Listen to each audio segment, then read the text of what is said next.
नमो भगवते वासुदेवाय। सान्द्रानन्दावबोधात्मकम् अनुपमितं कालदेशावधिभ्यां निर्मुक्तं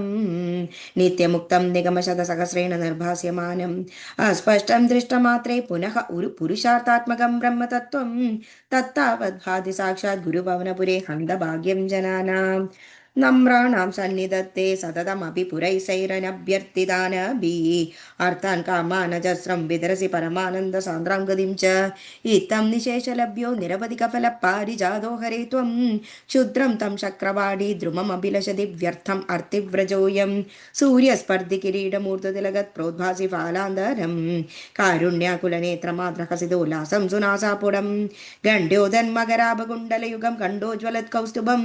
त्वद्रूपं वनमाल्यकारपणल श्रीवत्सदीप्रं भजे केयूराङ्गदकङ्गणोत्तममहारत्नगुलीयाङ्गीत श्रीमद्बाहुचतुष्टसङ्गतगदा शङ्कारि पङ्गेरुकां काञ्चित् काञ्चन काञ्चिलाञ्चितलसत्पीताम्बरालम्बिनीम् आलम्बे विमलाम्बुजद्युतिपदामूर्तिं तव आर्तिचिदम् पठन्तो नामानि प्रमदपरसिन्धौ निपतिताः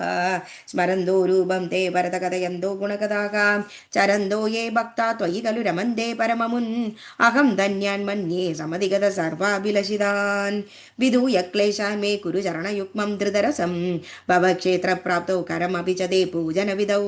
भवन्मूर्त्यालोके नयनमदते पादतुलसी परिक्राणे क्राणं श्रवणमपि ते चारुचरिते ദശകം 82 ബാണയുദ്ധവും നൃഗമോക്ഷവും. प्रद्युम्नो रुक्मिणीर्णेयः स खलु तव कलाशम्बरेणाह्यहृतस्तम् हत्वा रत्या सहाप्तो निजपुरमहरद्रुक्मिकन्यां च धन्यां तत्पुत्रादानिरुद्धो गुणनिधिरवहत् रोचनां रुक्मिपौत्रीं तत्रोद्वाके गतस्त्वं न्यवधि मुसलिना रुक्म्यपि द्यूतवैरात् बाणस्य सा बलिसुतस्य सहस्रबाहोः माहेश्वरस्य मकिता दुःखिता किलोषा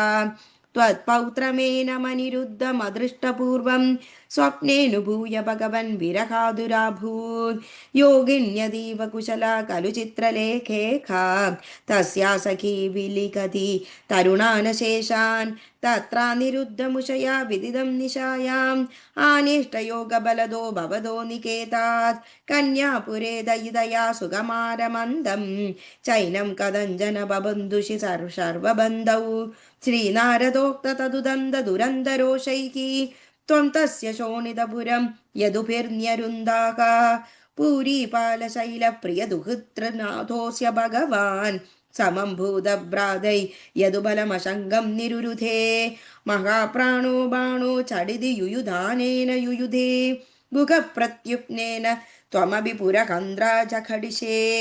निरुद्धाशेषास्त्रे मुमुहुषि तवास्त्रेण गिरिशे धृदा भूदा भीदा प्रमदकुलवीरा प्रमदिदाः परस्कन्दस्कन्दस्कुसुमशरबाणैश्च सचिवः सकुम्बान्धो भाण्डं नवमिलमिव बलेशानाशु बिबिधे चापानां पञ्चशत्या प्रसभमुपगदे छिन्नचापेदबाणे व्यर्थे यादे समेदो ज्वरपदिरशनै अज्वरी त्वज्वरेण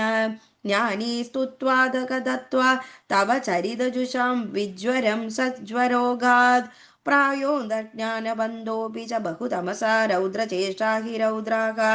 बाणं नानायुद्धोग्रं पुनरभिपतितं दर्पदोषाद्वितन्वन् निर्लूनाशेषदोषं सपदि बुबुधुषा शङ्करेणोपगीतः तद्वाचा शिष्टबाहुद्वितयमुभयदो निर्भयं तत्प्रियं तं मुक्त्वा तद्दत्तमानो निजपुरमगम सानिरुद्धः सघोषः मुमुस्तावचक्रं वरुणमजयो नन्दकरणे यमं बालानीदौ दवदघनपाने निसकलगं विधिं वत्सस्ते ये गिरिशमिकबाणस्य समरे विभो विश्वोत्कर्षि तदयमवतारो जयति ते द्विजरुषा कृगकलास वपुर्धरं नृगन्धृभं त्रिदिवालयमापयन् निजज्जने द्विजभक्तिमनुत्तमाम् उपदिशन् पवनेश्वर पाहि मां श्रीहरे नमः श्रीहरे नमः गोपिका जीवनस्मरणं गोविन्द गोविन्द।